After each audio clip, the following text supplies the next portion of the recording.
o Denis Abraão falou isso. Corinthians é um clube excepcional, uma das maiores torcidas do mundo, uma torcida fanática, que eu não duvido que torça pro Grêmio domingo. É o meu sentimento. Pascoal? Eu só vou dizer o seguinte, eu traduzo a torcida do Corinthians com uma frase muito simples. O Corinthians, todos têm torcida. Sim. E alguns têm torcidas excepcionais, maravilhosas, apaixonadas, e a gente conhece muitos clubes brasileiros nessa condição. Ponto. Mas só o Corinthians é diferente. Sim. O Corinthians é a torcida que tem um time. Sim. Não é um time que tem a torcida, é a torcida que tem um time. E sendo dessa maneira, todos nós conhecemos como é que age a torcida do Corinthians nessa hora. Ele vai falar isso aí, Pascoal. Ele mandou essa daí. Eu acho que ele fala, ele manda isso, que é para criar um certo clima. Eu entendo. Pra gente falar aqui no programa, vamos falar Eu dele. entendo, eu entendo a manifestação do Denis Abraão.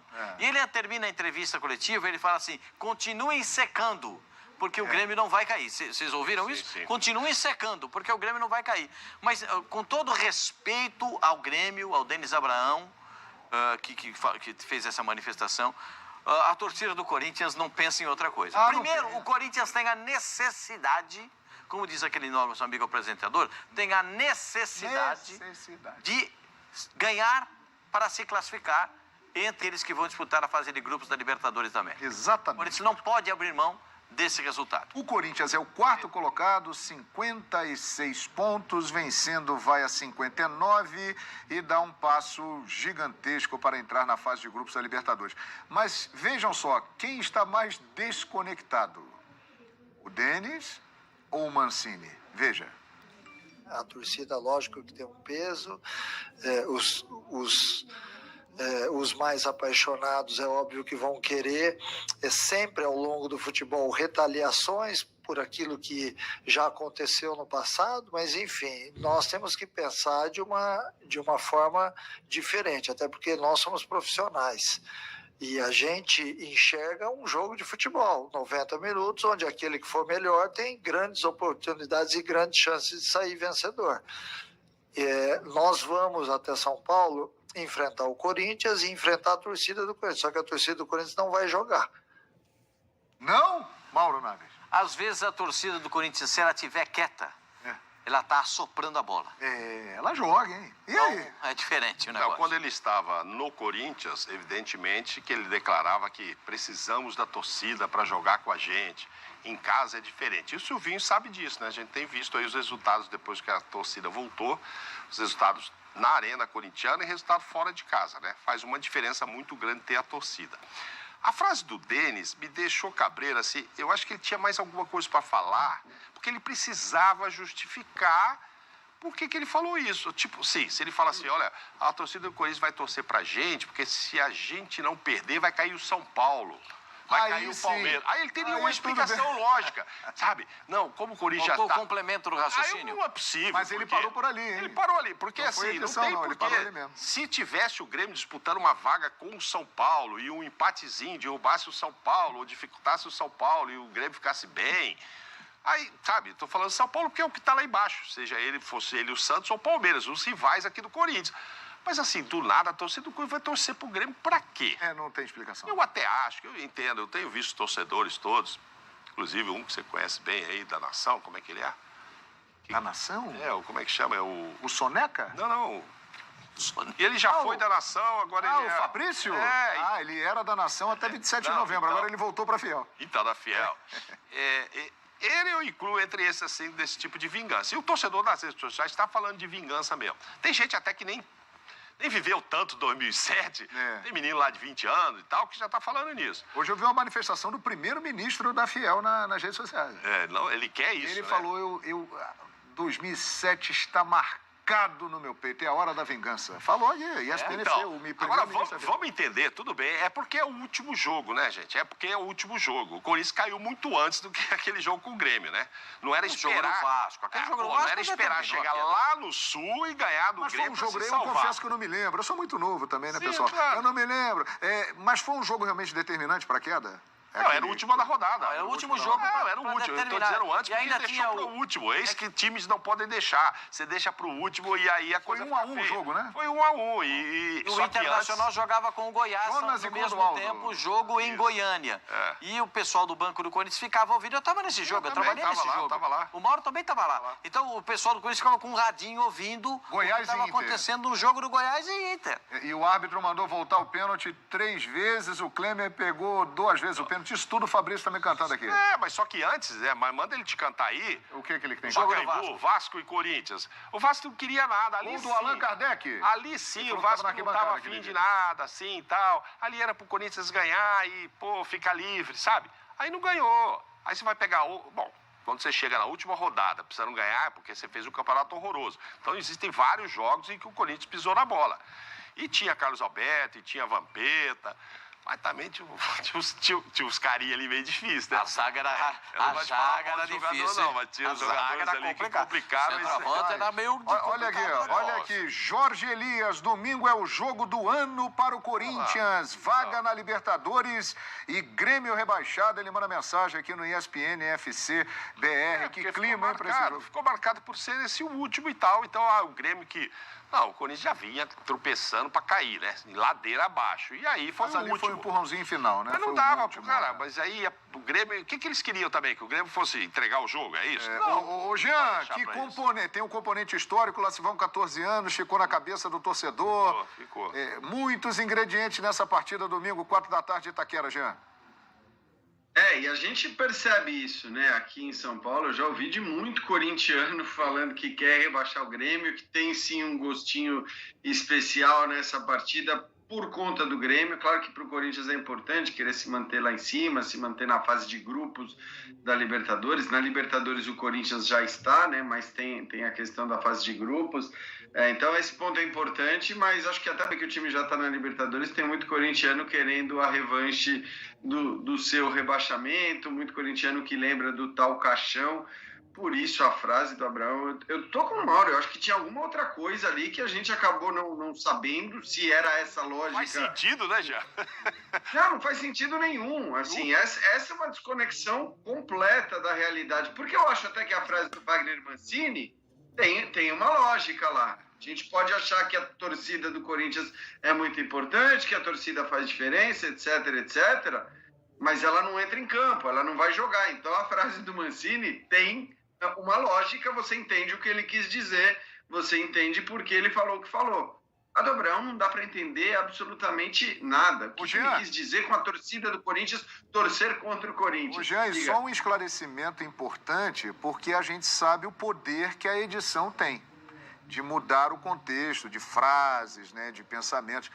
Mas neste caso, minha gente, não Parou houve ali, né? edição. Uhum. A resposta foi exatamente aquela e parou ali.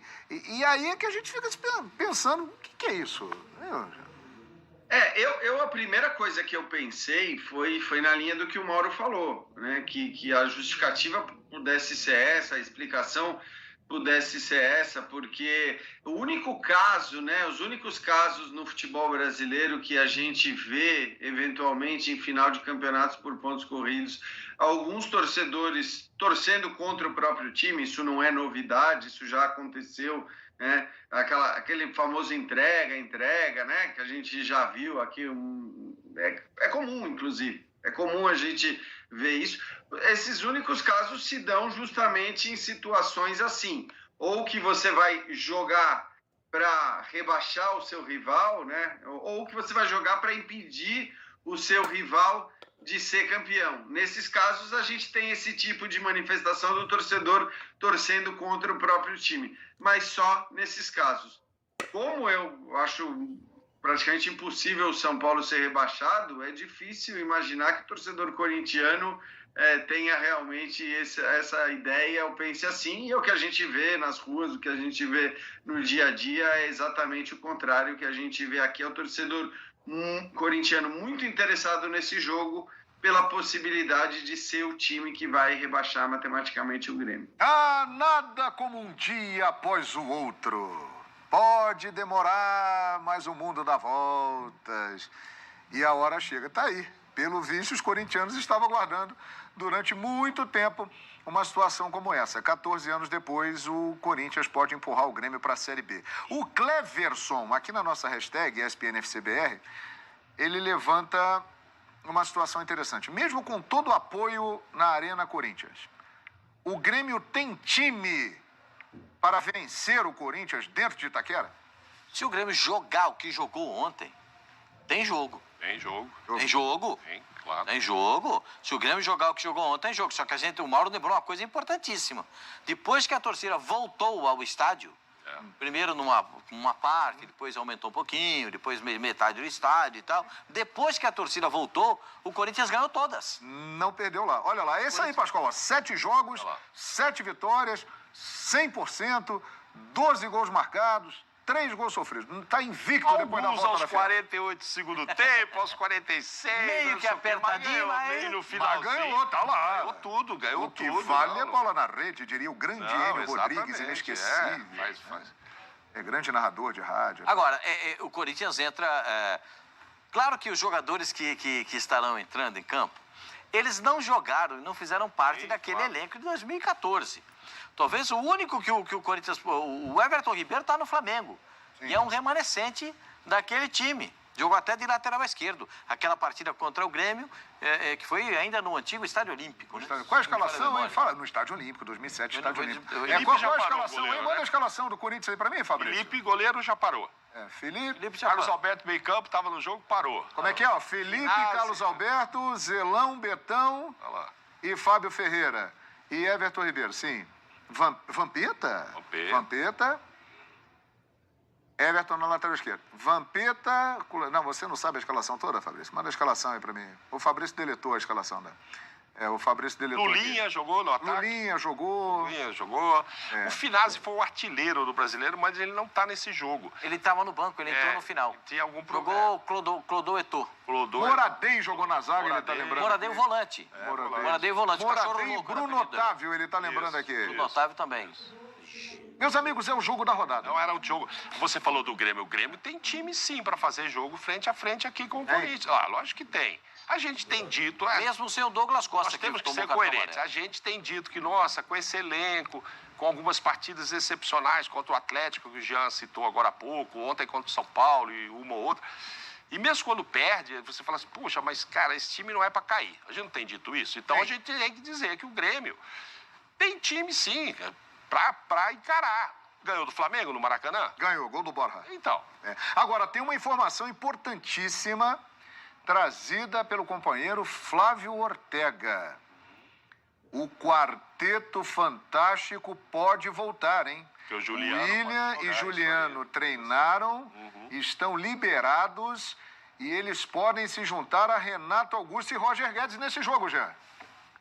Bom, e eles fazem muita diferença, né? Eu acho que volta e meia a gente elenca os resultados do Corinthians a partir de um determinado momento e os resultados que o Corinthians tinha antes. E aí a gente se pergunta, né? O que fez mais diferença? O Silvinho, que, coitado, é sempre descartado nessa possibilidade. A torcida, que é o voto de muita gente, ou o quarteto, né, que foi contratado. Tudo aconteceu mais ou menos na mesma época, né? A chegada dos 4, a chegada do Silvinho, que chegou um pouquinho antes, e a torcida. Eu não tenho a menor dúvida em dizer que o que muda mais é a qualidade desses 4. São 4 jogadores de altíssimo nível, são 4 jogadores que, porém, não chegaram em condições para jogar todos os jogos o tempo todo nesse calendário maluco que a gente tem. Aí era normal que eles se machucassem, ou que eles tivessem que ser poupados e que a gente tivesse dificuldades até de ver nessa temporada os 4 jogando juntos o tempo todo,